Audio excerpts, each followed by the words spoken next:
dan kami boleh menjadi kesaksian yang baik Tuhan untuk berdoa bagi mereka dan mengajak mereka masuk di dalam full gospel ini Tuhan. Bapak Thomas yang ada di Temanggung, Bapak Wawan, Bapak Budianto, Bapak Eko yang ada di Weleri, kiranya juga Engkau menjamah dan memberkati mereka Tuhan, mengenal lebih lagi Tuhan dalam kehidupan mereka, dan kemudian Bapak Budi yang ada di Cilacap, dan teman-teman kami yang lain yang mungkin belum masuk hitlist ini Tuhan, kiranya terus Tuhan, biar doa-doa kami Tuhan tidak berlalu dengan sia-sia, tetapi sebaliknya Tuhan, mereka mau mengenal full gospel dan mengenal Yesus terlebih lagi ya Tuhan secara pribadi melalui kesaksian kami dan teman-teman. Di dalam nama Tuhan Yesus kami berdoa bersyukur. Haleluya. Amin. Saya persilahkan Bapak Tan. Ya, mari kita berdoa, saudara. Syukur, terima kasih buat kasih karunia-Mu Tuhan. Engkau Allah yang dahsyat luar biasa. Engkau tidak berubah dulu, sekarang, dan selama-lamanya. Kami sungguh menikmati hadirat-Mu, kami menikmati Tuhan apa yang Engkau tunjukkan kepada kami, sehingga kami bisa melangkah dengan benar Tuhan. Pada pagi ini kesempatan yang baik kami ada di sini semuanya. Tuhan jamah kami, penuhi kami dengan Roh-Mu, penuhi kami dengan pengertian yang daripada-Mu. Berbicaralah sendiri kepada kami Tuhan. Terima kasih Tuhan, bakar semangat kami Tuhan supaya kami setiap hari melangkah di dalam rencana-Mu. Terima kasih Bapa. Selanjutnya berbicaralah kepada kami. Dalam nama Yesus, ucap syukur dan berdoa. Amin. Amin. Ya, ini saya tadi nggak suka, saudara. Saya tadi pakai di desktop saya, nggak ada masalah, atau sudah sampai waktunya dia ada gangguan, terpaksa saya mesti switch ke pakai HP ini, saudara. Selamat pagi semua, saudara. Pagi. Ya, tetap on fire dalam Tuhan. Amin. Saudara, pagi ini saya ingin sharing firman Tuhan, judulnya berjaga-jaga dan berdoalah, saudara. Kita baca di Markus 14 ayat 38. Saya bacakan buat saudara biar cepat. Berjaga-jagalah dan berdoalah, supaya kamu jangan jatuh ke dalam pencobaan. Roh memang menurut, tetapi daging lemah. Manusia memiliki roh, dan roh ini memiliki kekuatan. Dia tidak bisa dicobai sebetulnya, tapi daging yang bisa dicobai. Maka itu setiap hari kita harus membangun manusia batiniah kita semakin kuat. Maka itu full gospel ada SOTV, itu untuk melatih manusia batiniah, ada FJBH, membaca firman Tuhan, itu sungguh luar biasa, dan saya ikutin itu semua, saudara. Itu sangat menjaga manusia batiniah saya, saudara. Kayak FJBH, kemarin saya ketemu sama wakil FJBH dunia yang ada di Indonesia, yaitu Pak Dennis Firmansyah. Kemarin kita ketemu di National Board Meeting di Jakarta. Dia bilang, Pak, saya waktu bawa ke dalam forum internasional, mereka tanya, Indonesia FJBH bisa jalan gimana caranya, katanya. Pak Dennis bilang, kita bukan cuma menyelesaikan 4 Injil, kita sudah selesai sampai Wahyu Perjanjian Baru, dan sekarang kita sudah jalan di Perjanjian Lama. Dan hari ini kita sudah sampai di kitab Keluaran, saudara ya. Lah itu luar biasa, dia tanya, berapa orang-orang dunia ini tanya, satu hari berapa pasal gitu. Pak Dennis bilang, ya satu pasal kesepakatan kita. Hah? Satu pasal? Berarti ada 900 hari. Iya, katanya. Wah, mereka geleng-geleng kepala, saudara. Itu pada saat dicanangkan satu hari cuma satu pasal, teman-teman di Jakarta juga sama. Bilang, lupa ini berapa lama? Saya bilang, ya dari periode kepengurusan sebelumnya sampai periode pengurusan selanjutnya. Gitu. Ya, jawabnya gitu, saudara. Dan hari ini puji Tuhan kita sudah sampai di Keluaran pasal ke-9 ya. Pasal 10. Dan kita setiap hari lakukan itu. Dan itu luar biasa untuk membangun manusia batiniah kita, saudara. Kalau enggak, manusia jasmani kita ini cobaannya banyak sekali, saudara. Kalau Anda lihat apa yang terjadi saat ini, baik itu sakit penyakit, baik itu malapetaka, baik itu ekonomi, baik itu soal pangan, dunia saat ini sedang mengalami hal yang tidak menentu, saudara. Negara Singapura itu bisa dibikin tekuk lutut, saudara. Karena apa? Dia tidak punya lahan untuk ngurusin makan, saudara ya. Indonesia yang punya lahan ini sekarang kena El Nino itu udah pusing gitu kan. Karena penghasilan beras kita juga berkurang. Apalagi Singapura tidak punya apa-apa, saudara. Mereka sangat tergantung baik-baik sama Indonesia. Maka itu hari-hari ini mereka diminta apa? Uang-uang korupsi harus segera dikembalikan. Mereka nurut, saudara. Karena apa? Kalau enggak, akan nggak bisa makan tuh orang-orang Singapura. Biasa mereka import beras dari India. 40% beras Singapura itu dari India. Hari ini India tidak mau ekspor karena dia tidak dapat gandum dari gara-gara perang di Ukraina. Sehingga mereka semua berentet semua. Vietnam lah, Kamboja lah, semua negara penghasil beras, mereka semua mengerem diri semua, saudara. Puji Tuhan, kita berdoa terus untuk bangsa Indonesia. Tuhan kasih pemerintahan yang solid, saudara ya, dari pimpinan, Menteri Keuangan, Menteri Pembangunan, orang-orang benar, sehingga Indonesia ini mengalami satu fase di mana pencobaan-pencobaan yang sedang terjadi itu bisa diatasi, saudara.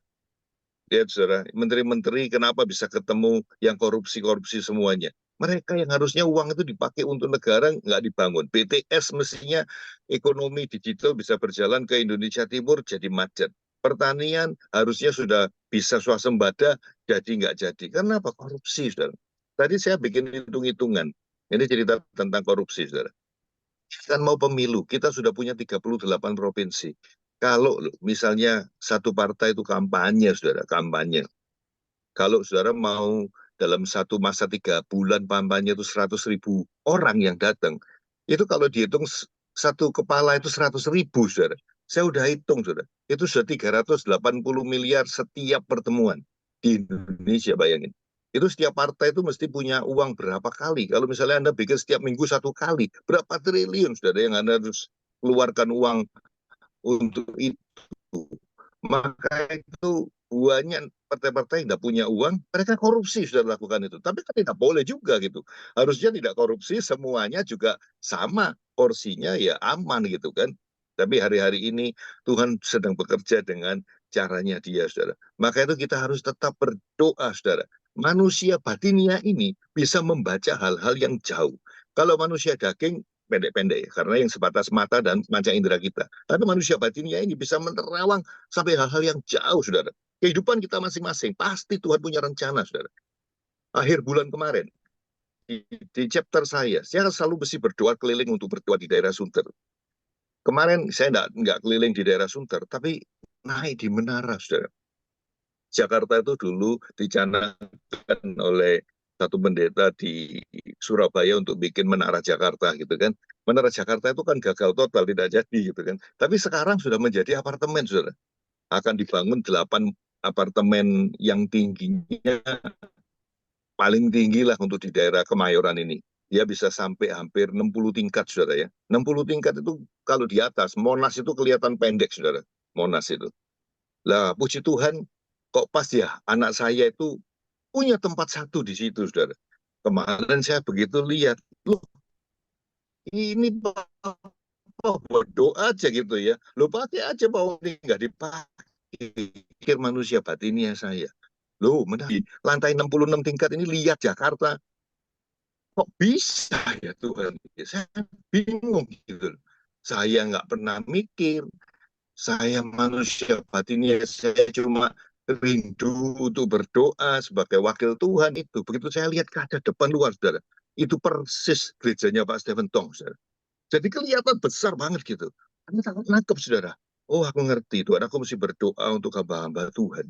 Maka itu kalau sudah berdoa, ingat, saudara, saudara pribadimu, ingat hamba Tuhan di mana saudara bergereja. Mesti didoakan, saudara. Hari-hari ini pencobaan itu luar biasa. Hamba-hamba Tuhan itu bisa dijerat dengan berbagai macam problem, saudara. Baik itu terjerat dalam hutang, dalam membangun gereja karena gengsi nggak mau gerejanya kalah dengan yang lain. Banyak pendeta itu juga ngutang, saudara. Belum jatuh di dalam perjinahan dan seterusnya, saudara. Maka itu kita mesti berdoa. Nah, saya di menara itu berdoa bisa melihat Monas, saya bisa melihat istana presiden, kantornya menteri-menteri. Saya ajak tim doa saya, ayo angkat tangan berdoa, lepaskan berkat Tuhan. Katakan roh korupsi, patahkan keberanian melakukan kejahatan. Katakan, kita berdoa melepaskan berkat Tuhan, roh takut akan Tuhan. Turun atas ini bangsa ini. Saudara, hari ini Tuhan sedang bekerja dengan luar biasa. Indonesia bisa mau bikin IKN, Ibu Kota Nusantara di Kalimantan. Saya percaya nanti waktunya pasti ada pendoa-pendoa di sana, saudara. Maka itu orang-orang yang rindu berdoa, aku percaya Tuhan akan tumbuhkan orang-orang baik, orang-orang luar biasa. Disitulah yang namanya kita berjaga-jaga, saudara. Bukan cuma secara fisik, tapi secara spiritual. Kita tahu apa yang sedang terjadi di bangsa ini, saudara. Tuhan sedang bekerja dengan luar biasa. Ini nanti rumah sakit di Bali makin jadi, saudara. Itu akan menjadi satu tolak ukur yang luar biasa. Di Jakarta, di mana di Modern Lands itu ada satu rumah sakit baru, saudara. Namanya, saya lupa namanya, Maya apa, agak aneh namanya gitu. Tapi itu rumah sakit nggak kayak rumah sakit, saudara. Kayak mall, saudara. Kebetulan kemarin waktu musim COVID, booster saya pergi sana karena mau ke luar negeri, harus booster 2 kali, saya ke sana. Saya waktu ke sana, saudara, kalau nggak salah namanya Gumaya, rumah sakit itu. Saya waktu ke sana kaget, ini rumah sakit apa mall, saudara? Benar-benar nggak kelihatan rumah sakit sama sekali. Baik resepsionisnya, masuk di kamar pemeriksaan, itu benar-benar luar biasa. Saya pikir di Singapura, yang rumah sakitnya hebat-hebat, tidak ada yang sebagus seperti di Jakarta itu, saudara. Artinya apa? Tuhan sedang bekerja dengan caranya dia sendiri. Maka itu kita mesti berdoa, saudara. Saya sebagai pendoa, saudara, saya tahu apa yang mesti saya lakukan. Nanti Senin ini saya ke Pineng, saudara. Kejadiannya juga aneh. Kita teman-teman reuni, saya kan les bahasa Mandarin, saudara, sama beberapa teman guru saya dari Pontianak. Setelah les, kita bicara kepingin ke Paris Van Java, katanya. Kita lama nggak ketemu, ayo ke Paris Van Java. Saudara Jawa Tengah tahu kan, Paris Van Java itu di mana. Nah, kita hitung-hitung di sana, terus kok teman-teman bilang, wah ini biayanya juga nggak murah ini. Daripada kita ke Paris Van Java, mending ke Pineng aja, katanya. Kita mau ngiterin pulau, mau lihat pulau sana. Loh, saya itu mikir langsung, wah ini kayaknya suruh doain Pineng ini. Saya bilang oke, gitu. Jadi Senin ini kita berangkat. Teman-teman mungkin reuni nggak ngerti, tapi saya sebagai agennya Tuhan, saya tahu apa yang saya mesti lakukan. Saya akan, kebetulan teman saya yang pergi bersama saya itu anaknya 2 dokter, saudara. Dia bilang begini, saya nanti pokoknya ke Pineng mau mampir ke semua rumah sakit yang ada di Pineng, Adventist lah, apa gini loh, kok nyambung ya. Mereka tuh nggak tahu apa yang mereka lakukan. Saya pergi bersama mereka, itu saya mesti mendoakan rumah sakit itu. Saya bisa bayangin ke depan itu orang berobat ke Indonesia, lah Pineng, Singapura, itu jadi apa, saudara? Benar nggak? Itu mereka akan mengalami kesusahan. Maka itu mesti melepaskan berkat buat mereka, karena pada saat kita mau berkati mereka, Tuhan sedang bekerja memberkati Indonesia, saudara. Itu yang mesti dilakukan. Senin sampai Kamis saya ke Pineng, saudara. Terus nanti tanggal 21 saya ke Bali, saudara. Wah, itu di situ saya akan ke Nusa Dua, saya akan kelilingi rumah sakit itu, berdoa untuk situ, saudara. Setelah dari situ, saya akan ke Singapura, saudara. Jadi saya bingung, jadwal saya ini kok bisa persis gitu. Nanti di Singapura saya akan berdoa juga. Ini namanya manusia batinia, ngerti apa yang mesti Tuhan sedang kerjakan buat Indonesia. Lah kita ini mesti masuk, manusia roh ini bisa masuk, ngeblend di dalam rencana Tuhan. Saya bisa bayangin, saudara, Indonesia ini benar-benar akan menjadi berkat buat bangsa-bangsa, saudara. Maka itu bersyukur, saya lihat saudara semua yang pagi ini berdoa, saya dengerin doanya, Anda luar biasa. Ini semua terjadi karena kita FGP Men dipakai Tuhan untuk berdoa.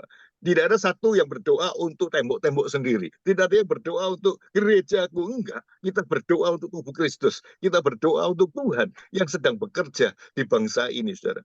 Jangan khawatir. Saya berdoa begini, saudara. Saya bilang, Tuhan, kalau engkau ngelawat Asia, Tuhan. Kalau engkau ngelawat Korea, Tuhan. Engkau ngelawat Cina, Tuhan. Indonesia kapan, Tuhan? Hari ini, Tuhan, Indonesia sedang kau pakai, Tuhan. Kami berdoa, kita mengingatkan Tuhan, saudara. Seperti yang saya pernah sharing di sini, bahwa Tuhan itu kan nggak punya waktu. Jadi kadang-kadang dia lupa, saudara. Maka itu mesti diingetin. Tuhan, inget, ini loh Tuhan waktunya. Lihat ini kebakaran yang sudah terjadi, krisis pangan, perang terjadi. Ini waktunya sudah semakin singkat. Lah kita ini kapan Tuhan di Indonesia bisa melihat Tuhan yang luar biasa itu? Dan hari ini dia sedang bekerja, saudara. Maka itu tetap semangat, tetap berdoa, saudara. Saya akhiri dengan firman Tuhan, kita baca di Kolose, saudara. Pasal 3, ayat pertama. Kolose 3, ayat pertama. Saya bacakan buat saudara.